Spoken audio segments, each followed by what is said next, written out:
এটা হচ্ছে single cylinder FIP pump, যেটাকে আমরা জাগ টাইপ পাম্পও বলি। এর কাজ হচ্ছে ফুয়েলটাকে নিয়ে ইঞ্জেক্টরে পাঠানো। ফুয়েল আসে কোথা থেকে? যেহেতু সিঙ্গেল সিলিন্ডার, তার ফুয়েল ট্যাঙ্কটা থাকে এই এফআইপি পাম্পের উপরে, এই জন্য অটোমেটিক ফুয়েলটা আসে কোন জায়গায়? এই জায়গায়। এখানে আসার পরে ফুয়েলটা স্প্রে হচ্ছে এখান থেকে ইঞ্জেক্টরে। কি বললাম, বুঝে গেছে? এবারে আমরা এটা ডিসমেন্টেল করব, মানে খুলব। ফার্স্ট হচ্ছে এখানে একটা লক লাগানো থাকে, সেই লকটা হচ্ছে এটা, এটাকে বলছে ট্যাপেট লক। এবারে আমরা এখান থেকে মিডিল থেকে নিচের পার্ট একটা খুলব, আবার এই মিডিল থেকে উপরের পার্ট একটা খুলব।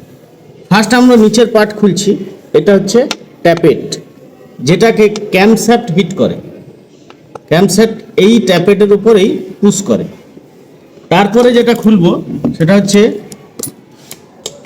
প্লাঞ্জার লক, এটাকে বলছি আমরা প্লাঞ্জার লক। তারপরে যেটা বেরাবে সেটা হচ্ছে প্লাঞ্জার।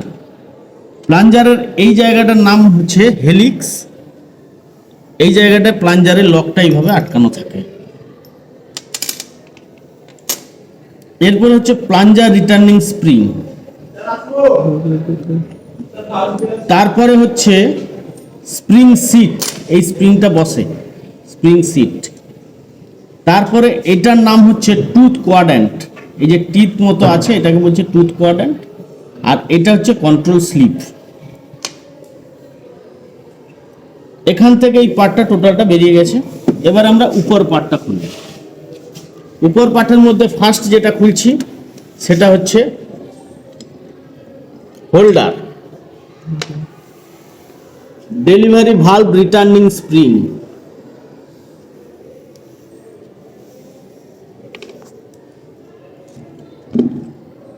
এটা হচ্ছে ডেলিভারি ভালভ অ্যাসেম্বলি।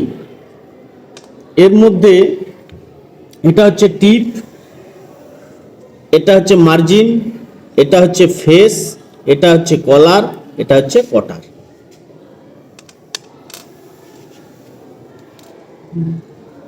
এবারে যেটা বের করব সেটা হচ্ছে ব্যারেল। এটা হচ্ছে ব্যারেলের লক। অনেক জায়গায় এরকম স্ক্রু টাইপ থাকবে, অনেক জায়গায় এমনি পুশ করা থাকবে, সেখানে লকের সঙ্গে ম্যাচ করিয়ে লাগাতে হবে। সেটা হচ্ছে ব্যারেল। এবারে যেটা বেরাবে সেটা হচ্ছে কন্ট্রোল রড। এই হচ্ছে আমাদের ভেতরে টোটাল কমপ্লিট অ্যাসেম্বলি। এখন আমরা ফিটিং করছি। ফার্স্ট আমরা নিচের পার্ট ফিটিং করব, তারপরে উপরের পার্ট ফিটিং করব। নিচের পার্ট ফিটিং করার আগে আমাকে ব্যারেলটাকে ঢুকিয়ে দিতে হবে। এখানে যেহেতু ফুয়েল ইন হচ্ছে এখানে, তাহলে ইনের দিকটা, ব্যারেলের ইনের দিকটা রাখতে হবে, রেখে তারপরে সেই ব্যারেলটাকে লক করে দিতে হবে। এটার নাম হচ্ছে কন্ট্রোল রড, এই জায়গাটার নাম হচ্ছে কন্ট্রোল স্লিপ, এই জায়গাটার নাম হচ্ছে টুথ কোয়াড্র্যান্ট। ফিটিংয়ের সময় আমাদের মনে রাখতে হবে কন্ট্রোল রডের যে মার্কিং দাগ রয়েছে আর কন্ট্রোল টুথ কোয়াড্র্যান্টের যে মার্কিং দাগ রয়েছে, এইভাবে দুটো পয়েন্ট টু পয়েন্ট আমাদের মেলাতে হবে। কি বললাম, বোঝা গেছে?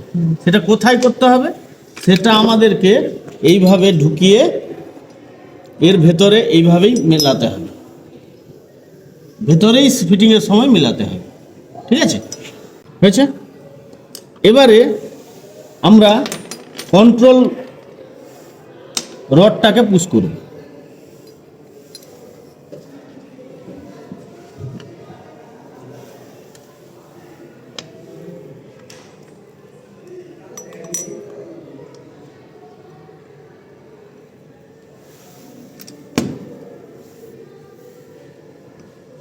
দেখো এবারে আমরা টুথ কোয়াড্র্যান্টের মার্কিং এবং কন্ট্রোল রডের মার্কিং একই সঙ্গে করে ফেলেছি। এবারে আমরা স্প্রিং সিটটাকে বসাবো, তারপরে স্প্রিং বসাবো, তারপরে আমরা এই প্লাঞ্জারটাকে সেট করব। প্লাঞ্জার, এটার নাম হচ্ছে হেলিক্স। এই হেলিক্সটা আমরা এইভাবে কন্ট্রোল করি। যখনই এই অবস্থায় থাকবে, এখন কম ফুয়েল যাবে, এইভাবে আপ ডাউন হবে। যখনই আমাদের এটা বেশি ঘুরিয়ে দেওয়া হবে তখনই বেশি ফুয়েল যাবে। এই হেলিক্সটা কন্ট্রোল করছে ফুয়েল কমানো এবং বাড়ানো। এর যে এই কাটিং দাগটা রয়েছে হেলিক্স এবং তার সঙ্গে স্টেট, এটা আমাদের ফুয়েল ইনের দিকে থাকবে, এই যে এইভাবে।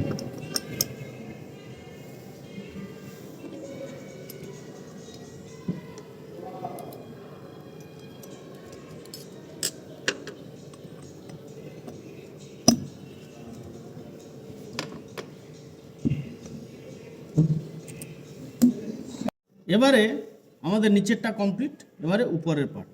উপরে আমরা ডেলিভারি ভাল্ব লাগাবো, অ্যাসেম্বলি, তারপর ডেলিভারি ভাল্ব রিটার্নিং স্প্রিং, তারপরে আমাদের হোল্ডার।